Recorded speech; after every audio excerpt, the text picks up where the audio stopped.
Well, hello there. Welcome to day 295 of our Let's Grow annual challenge. Sharon Horne-Ellstrom here, and today our topic is, of course, communication growth related, and specifically listening skills. I'm going to just share 5 tips quickly and briefly, and then our action item today is going to be to share one thing or one area you want to improve or that you think you could improve when it comes to listening skills. And then if you have any revelations, like as you're going about your day, do you catch yourself with your mind wandering or waiting to respond instead of actually listening and observing the nonverbals of the person that you are communicating with? That would be an aha and a revelation. I am totally guilty of that, especially in meetings where the topics are not a high priority for me personally. And so I need to consciously bring myself back into the meeting and actively listen in order to pay more attention. So that's one I know right off the bat that is an improvement area for me. So what are 5 ways to be a better listener? And I think most of us know why we want to be a better listener. We want to actually understand and communicate and connect with people. And in order to do that, mostly it comes down to listening. We learn when we listen. When we're speaking, we're not learning anything. That's a tough one for some of us to understand and realize, but it's absolutely positively true. So what are some of these tips? Number 1, be present. Take a deep breath, look the person in the eye, pay attention. Don't be distracted by all the other crazy things that are going on in our world all the time. Pay attention to the person that you're communicating with.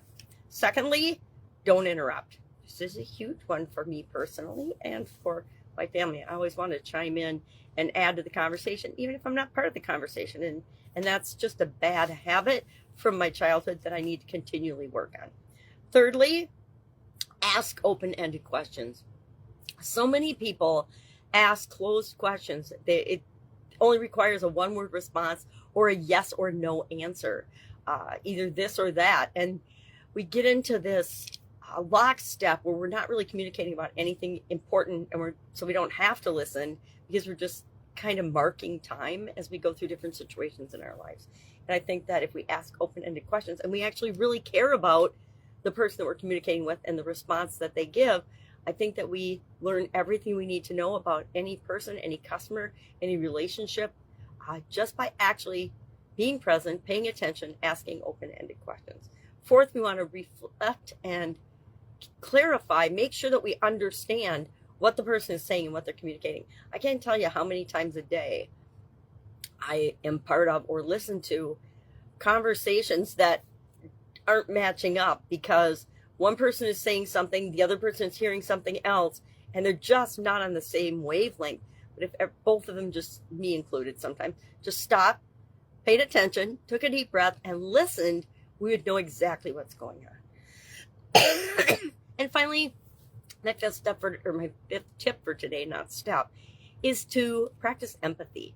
Put yourself in the other person's shoes. Try to really, really understand and empathize with what they're sharing, not just on a surface level, but underneath. What's the intent and the motive of their communication?